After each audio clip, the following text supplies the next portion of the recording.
지혜의 훈련. 개와 산마디 어느 쪽도 붓다의 고유한 가르침은 아니다. 이것들은 붓다가 깨달음을 얻기 이전에 이미 널리 알려져 있었고 실천되어졌다. 사실 붓다는 자유를 얻는 방법을 찾고 있을 당시 두 스승으로부터 산마디 수행법을 배웠다. 산마디에 대한 해석을 붓다는 전통적인 종교의 스승들과는 달리했다. 모든 종교는 도덕적 행위의 필요성을 주장하고 또 기도, 의식, 단식, 무소유, 기타 많은 명상을 통해서 축복의 상태를 얻을 수 있는 기회를 제공한다. 이런 수행의 목적은 단순히 정신적인 깊은 열중의 상태이다. 이것은 종교적인 신비주의자들에 의해서 경험되는 황홀, 엑스타시이다. 이와 같은 집중은 비록 황홀 상태의 수준으로 발전되지 못해도 큰 도움을 준다. 사람이 화를 내거나 탐욕에 빠져들 상황으로부터 주의를 바꾸어 놓음으로써 마음을 안정시킨다. 화의 분출을 막기 위해 조용히 10가지 수를 세는 것은 산마디 수행의 기본 원리이다. 또 하나의 분명한 형태는 낱말이나 주문을 반복하거나 눈에 보이는 대상에 집중하는 것이다. 마음이 혼란할 때 어떤 다른 대상에 주의 집중을 하게 되면 마음은 고요하고 평화로워진다. 그러나 이런 방식으로 얻은 고요는 참다운 자유가 아니다. 분명하게 집중의 실천은 많은 이익을 주지만 그것은 오직 마음의 표면적인 의식 수준에서 이루어진다. 현대 심리학이 체계화되기 전 거의 2500년 전에 붓다는 아누사야라는 무의식의 존재를 자각했다. 주의의 전환과 집중은 의식의 수준에서 탐욕과 혐오를 효과적으로 다루는 방법이다. 그러나 무의식 깊이에 있는 그것들을 제거하는 방법은 아니다. 마음의 집중은 외형의 수준에서는 평화와 조화가 있을지 모르지만 여전히 위험한 채 심층에서 조만간에 폭발할 억압된 화산으로 존재한다. 붓다는 말한다. 뿌리가 상하지 않고 그대로 확고하게 땅에 박힌 나무는 비록 넘어졌지만 새로운 싹이 나온다. 탐욕과 성냄의 습관이 뽑히지 않고 그대로 남아있다면 고통은 사라지지 않고 계속 반복될 것이다. 법구경. 집중의 실천으로 높은 경지에 도달했지만 그가 성취한 자유에 만족할 수 없었다.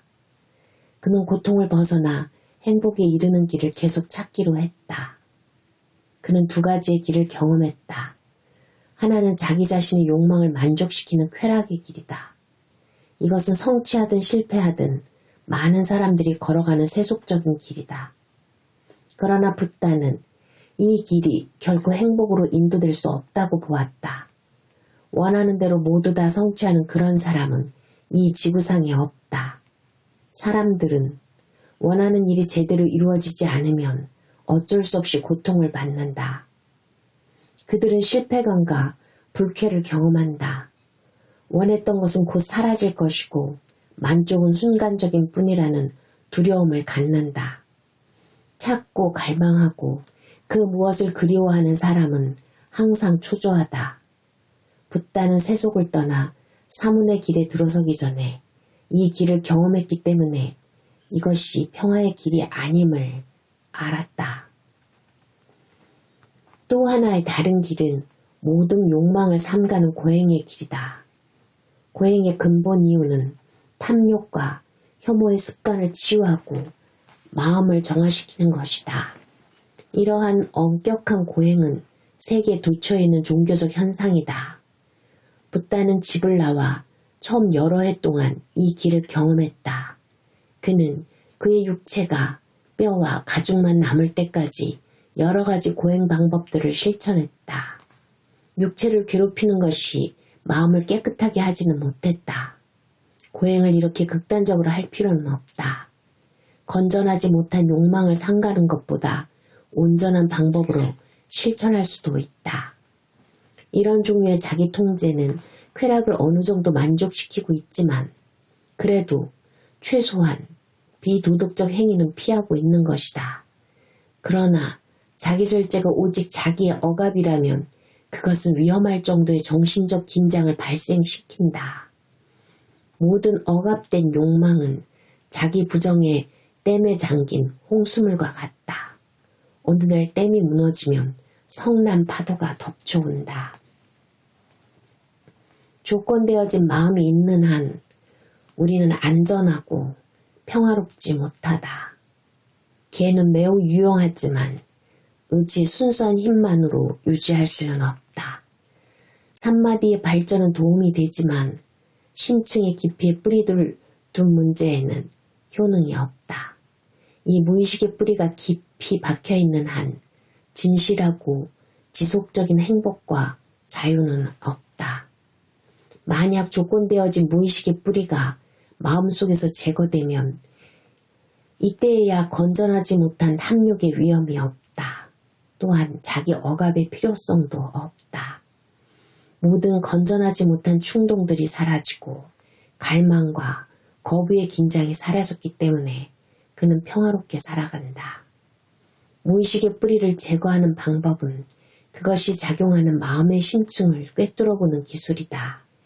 이것이 붓다가 발견한 방법, 깨달음으로 인도하는 지혜의 훈련이다. 고통의 원인을 발견하고 제거하는 통찰, 인간의 본성을 꿰뚫는 방법의 발전, 위파사나 바바나라고 불리운다. 그 자신을 해방시키기 위해 수행한 것, 일생 동안 다른 사람들에게 가르친 것, 이것이 붓다가 발견한 수행법이다. 또한 그가 가장 높게 중요성을 부여한 가르침이며 그의 고유한 특징이다. 붓다는 자주 말한다. 만약 도덕에 의해 지탱되면 집중은 매우 효과적이고 유용하다. 집중에 의해 지탱되면 지혜는 더욱 효과적이고 유용하다. 지혜에 의해 지탱되면 마음은 모든 미망으로부터 자유롭다. 법구경. 그 자체로 도덕과 집중은 가치가 있다. 그러나 그것들의 참된 목표는 수행자를 지혜의 섬으로 이끄는 것이다. 극단적 고행과 쾌락주의 사이에서 참된 중도를 발견한 것은 오직 발전된 지혜 안에서이다. 계행을 실천함으로써 정신적 초조함을 야기시키는 행동을 피하게 된다. 또 집중에 의해 마음을 지킴으로써 더욱 고요해지고 동시에 효과적으로 자기 자신을 검토할 수 있다. 그러나 실제를 꿰뚫어보고 무지와 집착으로부터 자유로울 수 있는 것은 지혜의 발전에 의해서 성취된다. 8정도의 올바른 생각과 올바른 이해가 바로 지혜의 훈련에 속한다. 올바른 생각, 정사. 위파사나 수행을 시작하기 전에 모든 생각의 멈춤이 필수적인 요건은 아니다. 생각들이 아직도 저항을 계속하지만 깨어있음이 계속 유지된다면 출발로서는 충분하다. 생각은 계속 일어날지도 모른다. 그러나 생각은 계속 변한다. 충동과 탐욕은 호흡의 각성에 의해 고요해진다. 마음은 적어도 표면적 의식의 수준에서는 평온하고 법이나 고통으로부터 벗어나는 갈등을 생각하기도 한다. 호흡의 관찰을 시작할 때 일어나는 어려움은 지금은 지나갔거나 어느 정도는 극복되었다. 이제 다음 단계, 올바른 이해를 준비해야 할 차례다. 올바른 이해, 정견. 올바른 이해가 바로 참다운 지혜이다. 진리에 대한 생각만으로는 충분하지 않다. 우리는 몸소 진리를 깨달아야 한다. 나타나는 현상이 아닌 존재하는 그대로의 모습을 보아야 한다. 의견상의 진리도 실제하지만 고통을 완전히 제거하기 위해서 우리 자신의 궁극적 실제를 경험하고 꿰뚫어 보아야 한다. 지혜는 들어서 한 지혜, 지적인 지혜, 그리고 경험적 지혜의 세 종류가 있다. 들은 지혜로 책을 읽거나 설법이나 강연 등이고 다른 사람에게 듣고 얻은 지혜를 자기 것으로 채택한 지혜이다. 다른 사람의 지혜를 자기 지혜로 수용하는 것은 무지로부터 생긴 경우가 많다. 이를테면 어떤 이념, 신념, 종교를 가진 사회에서 자라난 사람들은 그 사회의 주도적인 가치를 아무 의심 없이 받아들인다. 또 지혜의 맹목적 수용은 내부의 탐욕으로부터 생기는 경우도 있다. 지도자들은 기존의 이념이나 전통적 믿음을 받아들이면 멋진 미래가 약속된다고 말한다. 혹은 신을 믿으면 죽은 다음에 모두 천국에 간다고 주장한다. 자연히 하늘의 축복은 매우 매력적이고 그래서 기꺼이 받아들인다. 또는 두려움 때문에 다른 사람의 주장을 수용하는 경우도 있다. 정치 지도자들은 사회의 전통적 이념에 도전하는 사람들에게 경고한다. 만약 따르지 않으면 처벌하겠다고 위협한다. 또는 믿지 않으면 죽어서 지옥에 갈 것이라고 말한다. 사람들은 지옥에 가는 것을 원치 않는다. 그들은 의심하는 것을 오히려 두려워하고 그 사회적 가치를 수용한다. 맹목적 믿음이나 갈망 혹은 두려움 때문에 수용하여 받아들여진 지혜는 그들 자신의 지혜가 아니며 그들 자신의 경험도 아니다. 그것은 비로운 지혜다. 지혜의 두 번째 형태는 지적인 지혜이다. 어떤 가르침을 읽고 들은 후에 그것이 합리적으로 유용한지를 조사한다. 만약 지적 지혜의 수준에 만족한다면 그 사람은 그것을 진리로서 수용한다. 그러나 이것은 그 자신의 통찰이 아니라 오직 그가 들은 지혜의 지적인 이해일 뿐이다. 지혜의 세 번째 형태는 경험으로부터 일어나는 지혜로 진리의 개인적 실현이다. 이것이 살아있는 지혜이고 마음의 평화를 가져옴으로써 그 자신의 인생을 변화시키는 참된 지혜이다. 세속의 문제에 있어서 경험된 지혜는 언제나 필요하고 유용하지는 않다. 세속의 문제는 연역에 의해 사실을 확신하거나 또는 불이 위험하다는 다른 사람의 경고를 수용하는 것으로도 충분하다. 그러나 법에 있어서는 경험된 지혜만이 본질이다. 오직 경험된 지혜만이 우리에게 조건되어진 행위로부터 자유를 주기 때문이다. 다른 사람에게 들어서 얻거나 지적 탐구를 통해서 얻은 지혜가 우리를 경험의 지혜로 인도한다면 그것들은 도움이 된다. 그러나 만약 의심 없이 기존의 지혜를 받아들여 단순히 만족한다면 그것은 경험의 지혜를 성취하는 데 장애가 된다. 또 우리가 지적 이해나 탐구로 단순히 진리를 숙고하는 데 만족한다면 우리의 모든 지적 이해는 자유의 출구가 아니라 우리를 지식의 노예로 만든다. 우리들 각자는 직접 경험, 수행을 통한 진리로 살아야 한다. 오직 살아있는 경험만이 마음을 자유롭게 한다. 그 밖에 어떤 진리의 실현도 우리를 자유롭게 하지 못한다. 붓다. 그 자신의 자유일 뿐이다. 깨달음을 얻은 다른 스승도 사람들을 고무시키고 그들에게 진리의 안내서를 제공할 수 있지만 궁극적으로 우리들 각자는 스스로 진리, 실현의 길을 가야 한다. 그래서 붓다는 말했다. 당신은 스스로 자신의 길을 가야 한다. 진리를 이룩한 사람은 단지 그 길을 보여줄 뿐이다. 법구경. 진리는 오직 우리들 안에서 살아나고 경험된다. 밖의 어느 것도 진리와는 거리가 멀다.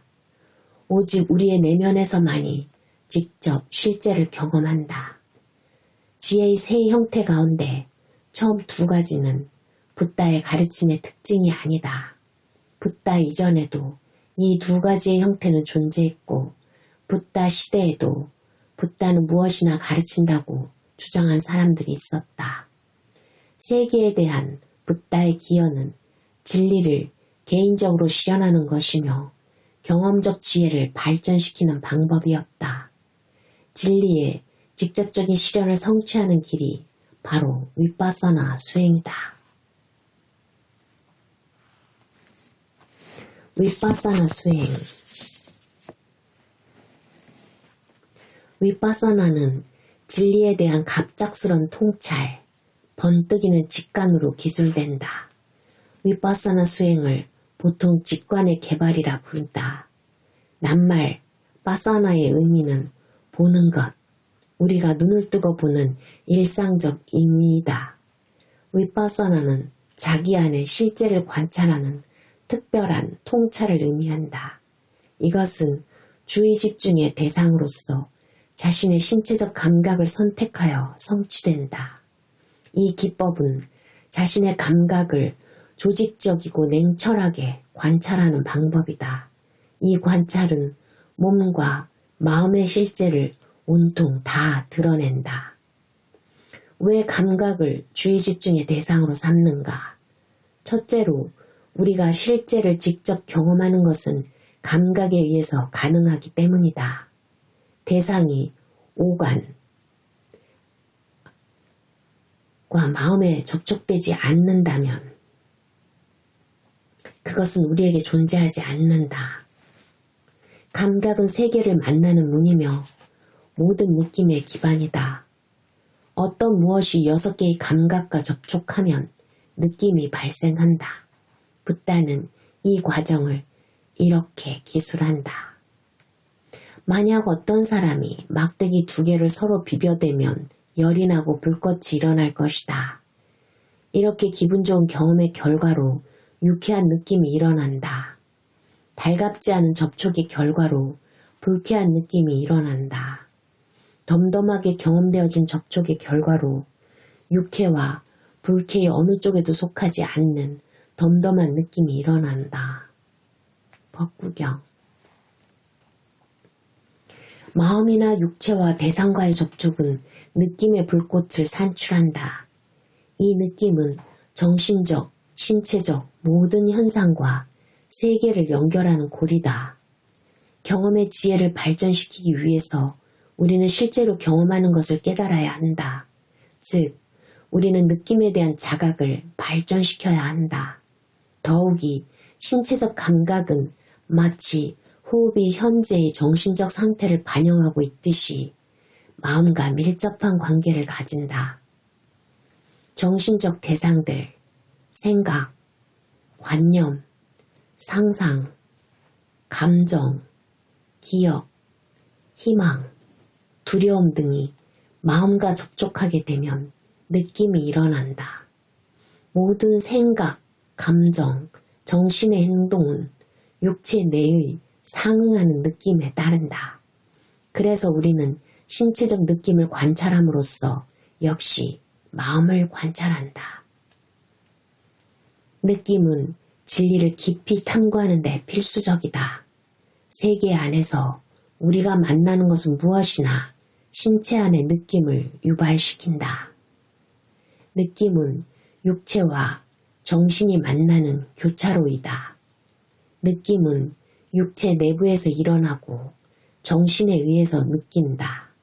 죽은 시체나 생명 없는 물질은 마음이 없기 때문에 느낌이 없다.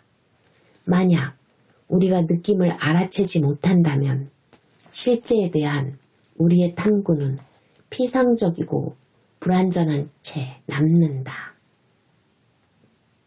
정원의 잡초를 제거하기 위해서 감추어진 뿌리를 찾아내야 하는 것처럼 우리는 우리들에게 대부분 감추어진 채로 남겨진 느낌들을 알아야 한다. 만약 우리가 우리의 본성을 알고 그것을 적절하게 다루려 할 때는 더욱 그러하다. 느낌은 모든 순간에 신체의 전 부분에서 일어난다. 모든 신체적 정신적 접촉은 느낌을 만들어낸다. 모든 생화학적 반응은 느낌을 유발시킨다.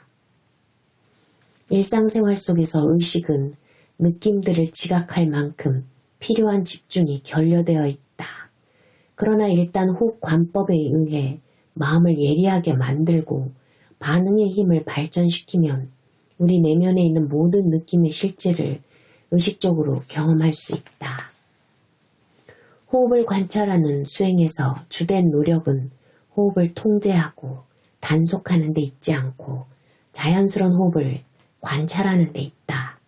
마찬가지로 위파사나 수행에 있어 우리는 단순하게 육체의 느낌을 관찰해야 한다. 우리는 체계적으로 신체의 전 부위, 머리에서 발끝까지 조심스럽게 주의 집중을 옮겨가지만 그러는 동안에 특별히 다른 형태의 느낌을 따라가지 않으며 다른 형태의 느낌을 거부하지도 않는다. 노력의 요점은 오직 신체에 나타나는 느낌이 무엇이든지 그것을 대상으로서 관찰하는 것이다. 그것은 이를테면 열, 차가움, 행복, 가벼움, 떨림, 수축, 팽창, 압박, 고통, 흥분, 맥박 등이 될 것이다.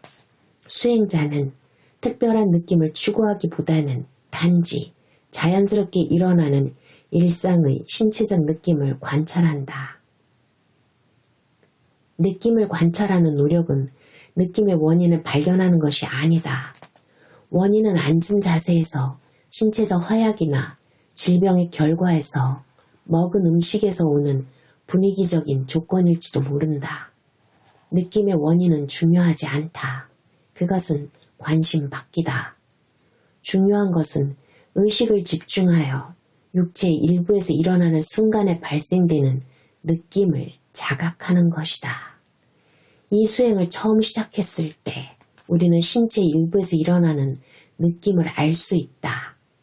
자각의 능력은 완전한 발전을 이루지 못했기 때문에 우리는 미세한 느낌보다는 강한 느낌만을 경험한다.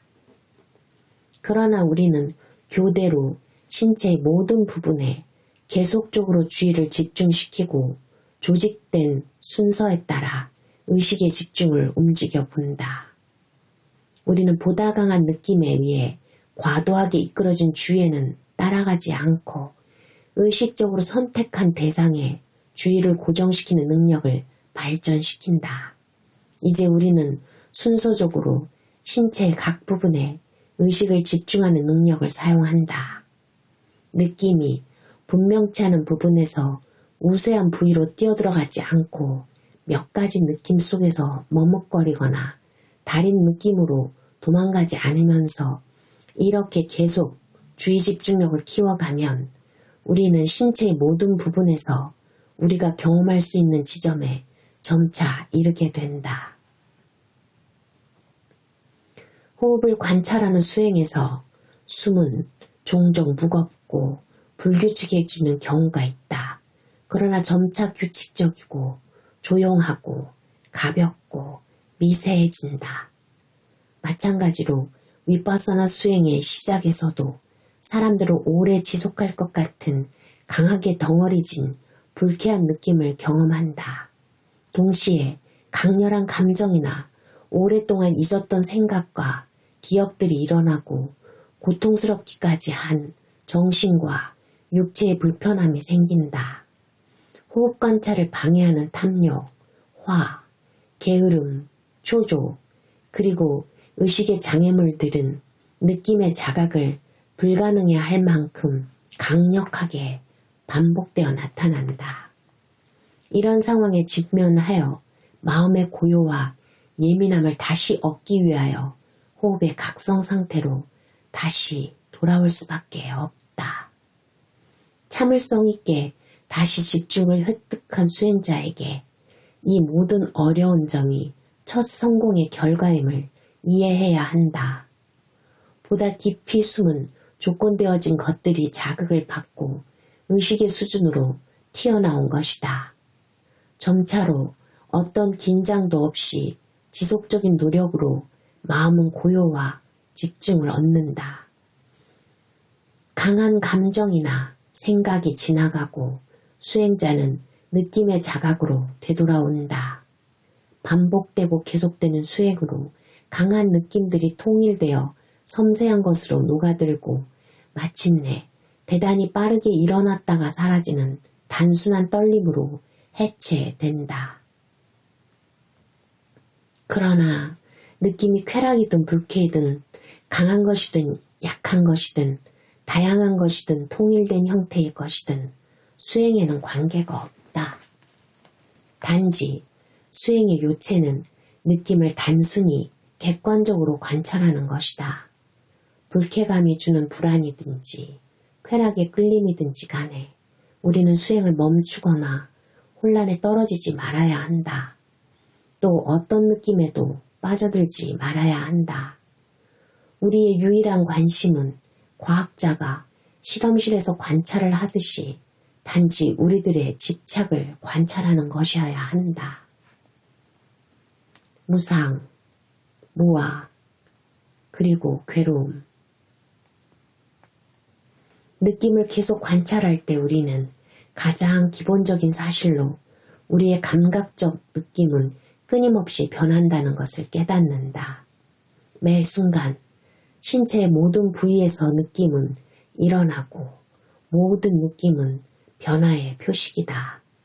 매 순간 신체의 모든 부위에서 전자기적이나 생화학적 반응이 일어난다. 정신의 과정은 매우 빠르게 변화되고 신체 변화로 나타난다. 이것이 몸과 마음의 본 성품 실제이다. 이것이 변화이고 무상이다. 모든 순간에 몸을 구성하는 소입자들은 일어났다가는 사라지고 모든 순간에 정신의 기능은 나타났다가 사라지면서 계속 작용한다. 모든 순간에 정신의 기능은 나타났다가 사라지면서 계속 작용한다. 신체나 정신의 우리 내부 모든 것은 외계의 세계와 마찬가지로 끊임없이 순간순간 변한다. 분명하게 이것이 진실임을 알아야 한다. 우리는 이것을 머릿속으로 이해할지도 모른다. 그러나 윗바사나 수행에 의해서 우리는 몸의 구조 안에서 직접 무상의 실제를 경험한다. 일시적인 느낌에 대한 직접 경험에 의해서 우리는 우리의 현상적 본성을 안다. 육체의 모든 부분, 정신의 모든 과정은 끊임없는 흐름의 과정이다. 단 한순간이라도 남아있는 것은 아무것도 없다. 이 나는 언제나 변하는 과정의 결합일 뿐이다. 여기서 수행자는 또 하나의 기본적 실제, 진실한 나, 영원한 나가 없다는 무아를 이해한다. 사람들이 그렇게 헌신하는 에고는 정신과 육체적 과정의 결합, 끊임없이 변화의 과정에 의해 만들어진 환상에 불과하다. 깊은 심층의 수준에서 몸과 마음을 탐구해보면 사람은 변화의 과정으로부터 독립된 본질, 영원한 실체는 없으며 무상의 법칙으로부터 벗어난 것은 아무것도 없음을 본다. 오직 통제를 벗어나 변하는 비개인적 현상이 존재할 뿐이다. 여기서 또 하나의 기본적 실제가 분명해진다. 이것은 나이다. 이것은 나의 것이다. 라고 말하며 무엇을 붙잡으려는 노력은 결국 곧 지나가 버릴 것을 붙잡아 두려 하기 때문에 항상 괴로움, 고를 만들어낸다. 무상하고 일시적인 환상일 뿐으로 통제로부터 벗어난 것들에 대한 집착은 고통이다. 우리는 이런 집착이 고통스럽다고 우리에게 말하기 때문이 아니라 우리의 신체에서 일어나는 느낌을 관찰함으로써 내면에서 그것이 고통임을 경험한다. 마음의 평정. 그러면 우리는 어떻게 불행을 막을 수 있는가? 어떻게 고통 없이 살 수 있는가? 대답은 이렇다. 습관에 길들어 반응하지 않고 있는 그대로의 나를 관찰함으로써 가능하다. 어떤 경험은 선택해서 유지하려 하고 어떤 경험은 밀어내 피하려는 노력 대신에 단순하게 모든 경험을 객관적이고 균형된 마음으로 검토하는 것이다. 이것은 매우 쉽고 간단하게 들린다. 그러나 1시간가량 좌선하려고 앉아있으면 10분 후에 무릎이 아파온다. 이때 우리의 의지적 작용을 관찰해 보라. 우리는 이 고통이 싫어진다. 또 고통이 어디론가 사라지기를 원하는 마음이 일어난다. 그러나 그것은 어디로 가지 않는다. 반대로 고통이 싫어지면 싫어질수록 고통은 더욱 심해진다. 신체적 고통은 이제 정신적 고통이 된다. 만약 이 순간에 우리가 신체적 고통을 관찰하는 것을 배운다면 잠깐이라도 내가 고통을 느낀다. 그것은 나의 고통이다는 환상에서 벗어날 수 있으면 또 우리가 의사처럼 환자의 고통을 검사하듯이 객관적으로 그 느낌을 검사할 수 있으면 이때 우리는 고통 그 자체의 변화를 보게 된다. 그것은 영원히 남아있지 않는다. 매 순간 변하고 사라지고 다시 일어나고 또다시 사라진다. 우리가 이것을 개인적인 경험을 통해서 이해할 때 고통이 더 이상 우리를 압도하고 조정할 수 없음을 발견한다. 아마 그것은 재빨리 사라지거나 좀처럼 사라지지 않을지도 모르지만 그것은 문제가 되지 않는다. 우리는 초연하게 고통을 관찰할 수 있기 때문에 더 이상 고통으로부터 상처받지 않는다. 해탈의 길. 각성과 마음의 평정의 개발을 통해서 사람들은 고통으로부터 자유를 얻을 수 있다. 고통은 자기 자신의 본성을 알지 못하기 때문에 일어난다. 무지의 어둠 속에서 마음은 좋고 싫은 것, 탐욕과 혐오로 모든 느낌에 대해서 의지적인 작용을 한다. 이런 집착은 고통을 가져오는 사건의 연결고리, 원인이 된다. 인과의 쇠사슬을 어떻게 끊어낼 수 있는가? 아무튼 무지에서 시작된 과거의 행동으로 인하여 현재의 삶, 몸과 마음의 흐름은 출발했다. 이때 이 흐름을 멈추기 위해 자살을 해야 하는가? 아니다. 이것은 문제를 해결하지 못한다. 스스로를 죽이는 순간에 마음은 완전한 고통에 빠진다. 이런 행동은 행복을 이끌어내지 못한다. 삶이 시작되면 고통은 피할 수 없다. 그러면 감각 경험의 기초가 되는 눈, 귀, 코, 혀, 몸, 마음의 육군을 파괴해야 하는가? 사람은 눈을 뽑아내고 혀를 잘라내고 코와 귀를 도려낼 수도 있다. 그러나 이렇게 어떻게 몸뚱이를 파괴시키고 마음을 제거할 수 있겠는가? 그것은 자살이다. 이것은 아무런 도움도 되지 않는다.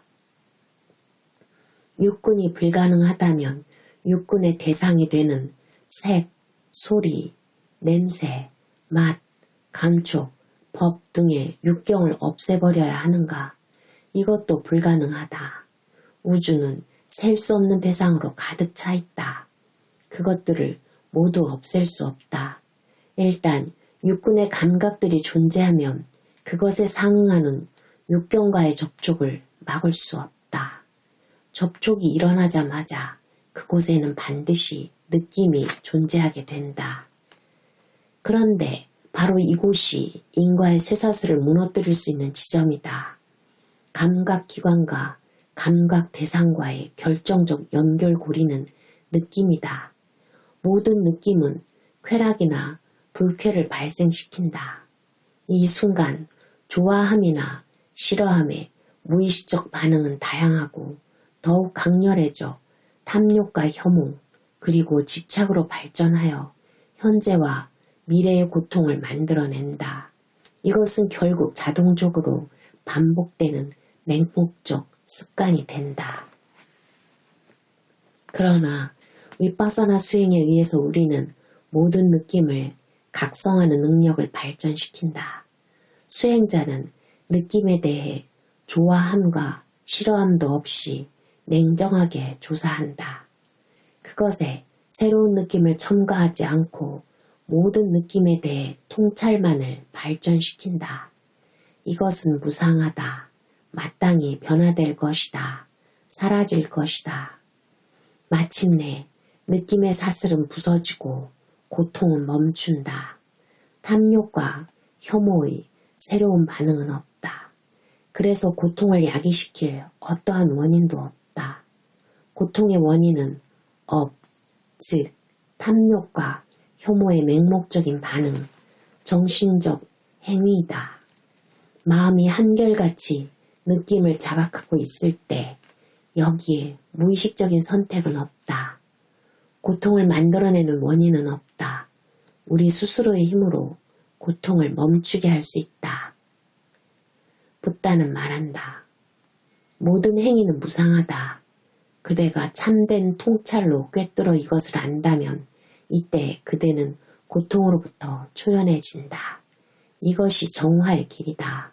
법구경. 여기서 쌍카라라는 낱말은 매우 넓은 의미를 가진다.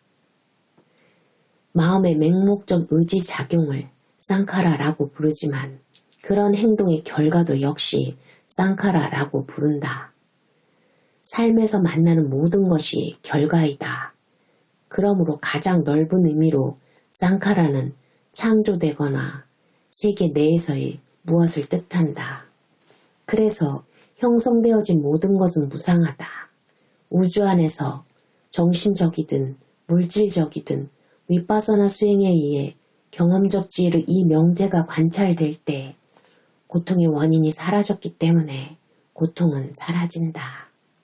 수행자는 탐욕과 혐오의 맹목적인 의지작용을 포기한다. 이것이 자유의 길이다. 완전한 노력이란 어떻게 맹목적인 행위를 그만둘 것인가, 어떻게 새로운 행위를 만들지 않을까를 배우는 것이다. 하나의 느낌이 일어남과 동시에 좋아함과 싫어함이 일어난다. 이 흐름의 순간 우리가 쌍카라의 작용을 깨닫지 못한다면 자꾸 반복되고 점차 강렬해져 탐욕이나 혐오로 발전된다. 이렇게 발전된 무지상태의 탐욕이나 혐오는 마음을 압도하여 강한 감정의 덩어리가 되고 만다. 그러나 우리는 이 감정을 붙잡아 보다 나은 판단으로 대치시킬 수 있다. 그 결과로 자신과 타인에게 해를 주는 삿된 말과 행동에 몰두하고 있는 자신을 발견한다. 이 맹목의 순간에 스스로 고통을 만들어내고 현재와 미래의 고통을 받는 것이다. 그러나 만약 우리가 맹목의 행위, 쌍카라가 일어나는 순간의 지점을 알아챈다면, 즉 우리의 느낌을 자각한다면 어떤 종류의 맹목적 충동이 일어나거나 강해지더라도 그것을 따라가지 않을 수 있다. 어떤 반응도 하지 않고 좋고 싫은 감정도 없이 그 느낌을 관찰할 수 있다. 그러므로 그것은 탐욕이나 혐오로 발전하여 우리를 압도할 만큼 강력한 감정으로 돌변할 기회가 없다. 그것은 단순히 일어났다 사라진다. 마음은 그대로 균형과 평화를 유지한다. 우리는 지금 행복하고 아무런 의지적 작용이 없기 때문에 미래에도 행복을 기대할 수 있다. 신체 안에서 느낌을 자각할 때, 동시에 한결같이 균형을 유지할 때 그 순간 마음은 자유롭다. 아마도 처음에는 명상 수행의 시간이 잠깐일지도 모른다. 명상하지 않을 때는 마음이 느낌의 옛 습관에 빠져 탐욕과 혐오, 그리고 고통의 소용돌이에 휘말릴지도 모른다. 그러나 매일 반복하여 명상 수행을 해가면 끝내 옛 습관은 무너지고 계속하여 평화로운 상태로 남을 수 있다. 이것이 고통을 멈추는 방법이다. 이것이 스스로의 힘으로 고통을 만들어내는 부질없는 짓을 그만두는 방법이다.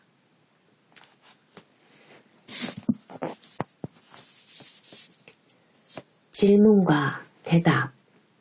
질문.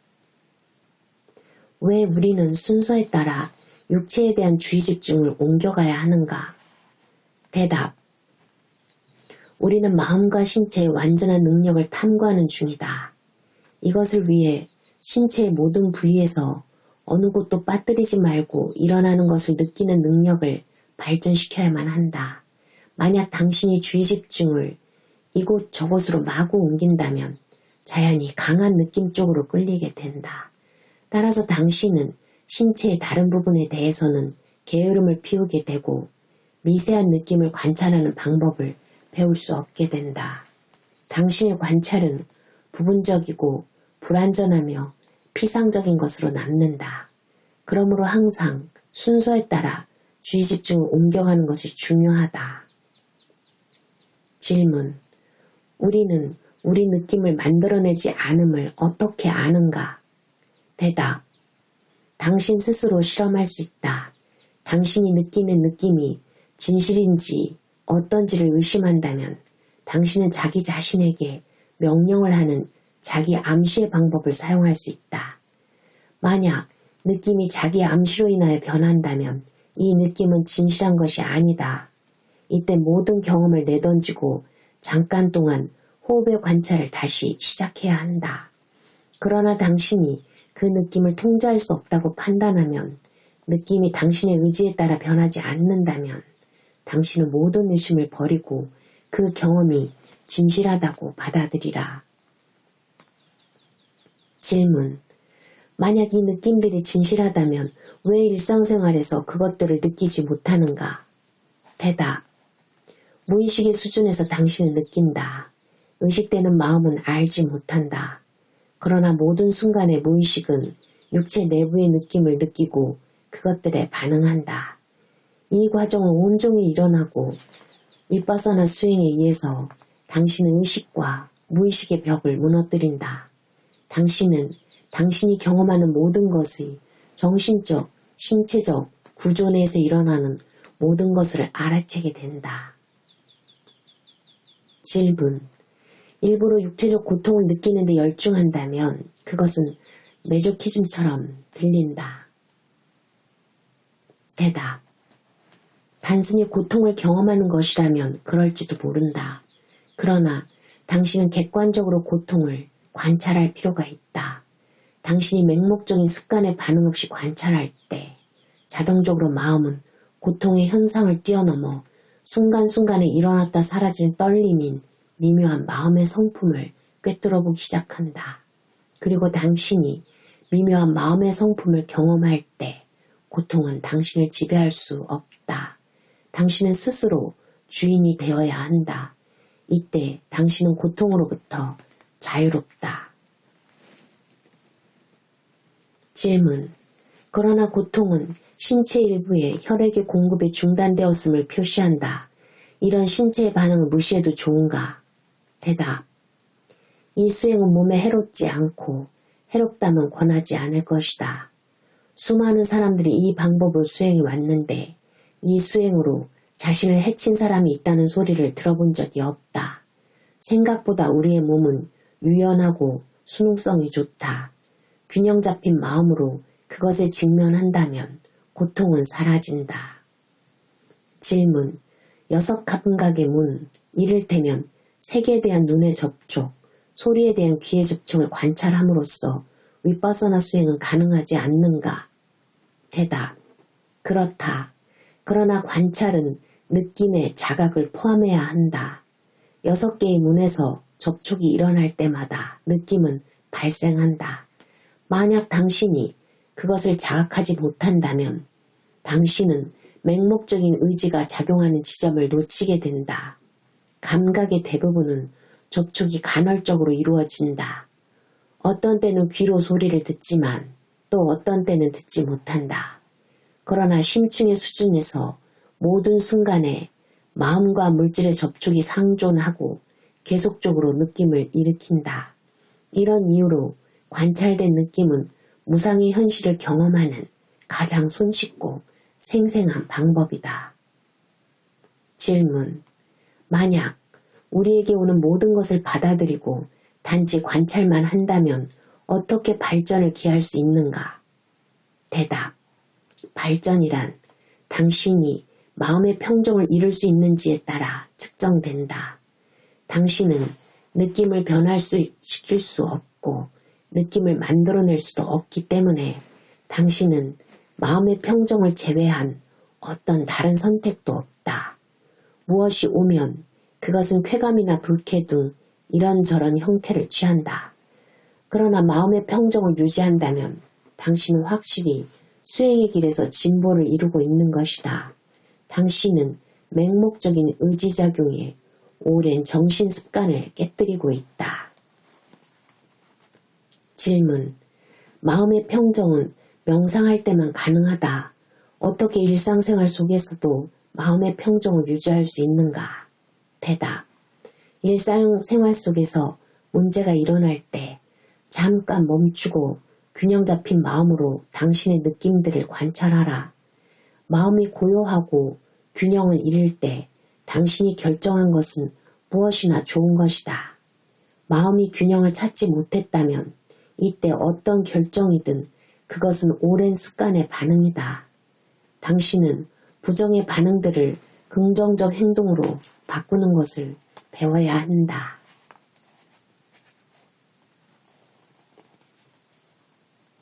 두 개의 반지. 돈 많은 노인이 두 아들을 남겨놓고 죽었다. 인도의 전통에 따라 당분간 그들은 한 집에서 같이 살았다. 그러나 곧 그들은 재산을 나누어 따로 살기로 결정했다. 모든 재산을 반으로 나누었다. 그런데 두 아들은 아버지가 매우 깊숙이 감추어둔 작은 꾸러미 하나를 발견했다. 그 꾸러미 안에서 반지 두 개가 나왔는데 하나는 매우 가치 있는 다이아몬드 반지였고 다른 하나는 평범한 은반지였다. 다이아몬드 반지를 보자 형은 마음속으로 갖고 싶은 생각이 일어나 동생에게 말했다. 이것은 분명히 할아버지에게서 받은 갑오임이 분명하다. 그래서 아버지가 재산과는 별도로 보관하셨을 것이다. 이것은 우리 집 보물로 계속 보관되고 앞으로도 계속 상속되어야 한다. 내가 장남이므로 이것을 보관해야겠다. 너는 은반지를 가지는 것이 좋겠다. 동생은 웃으며 말했다. 좋아요. 다이아몬드 반지를 가지고 행복하게 사세요. 저는 은반지로 행복합니다. 그들은 반지를 끼고 각자의 길을 떠났다. 동생은 혼자 생각했다. 아버지는 다이아몬드 반지의 가치가 높아 보관하신 것이 분명하다. 그런데 왜 아버지는 은반지도 보관했을까? 그는 반지를 유심히 조사하고 반지에 새겨진 글씨를 발견했다. 이것도 또한 하나의 변화이다 라고 그것은 아버지의 만트라, 기도였다. 그는 손가락에다 반지를 끼웠다. 형제는 인생의 소용돌이에 휘말려 들어갔다. 봄이 왔을 때 형은 의기가 넘쳐 그 마음의 균형을 잃어버렸고 가을이나 겨울이 되면 깊은 우울로 다시 균형을 잃었다. 그의 긴장은 결국 고혈압으로 발전했다. 밤에는 잠을 이룰 수 없었기 때문에 그는 수면제나 안정제 혹은 보다 강한 약을 사용했다. 병세는 전기 쇼크 방법을 써야 할 단계까지 악화되었다. 은반지를 가진 동생은 봄이 오면 즐겼다. 그것을 피하지 않았다.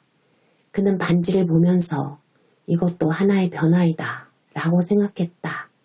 그리고 날씨가 변화되기 시작하면 그는 웃으면서 말했다. 모든 것은 변화된다는 사실을 안다. 가을이나 겨울이 왔을 때 다시 그는 반지를 보면서 이것 또한 변할 것이다. 삶의 겨울도 다시 변할 것임을 알고 있기 때문에 그는 울지 않았다. 그렇다. 그건 역시 변화되고 사라진다. 모든 삶의 부침 가운데서 인생의 흥망성쇠 속에서 그는 영원한 것은 하나도 없으며 모든 것은 변화되어 간다는 사실을 알았다. 그는 마음의 균형을 잃지 않고 행복하게 평화로운 삶을 살았다. 네. 이렇게 우리가 6개의 감각기관을 통해서 느껴지는 느낌, 그것을 객관적으로 관찰하는 방법, 그것을 읽어드렸습니다. 우화로서 2개의 반지도 우리가 흔히 이것 또한 지나가리라 라는 말들을 알고 있잖아요.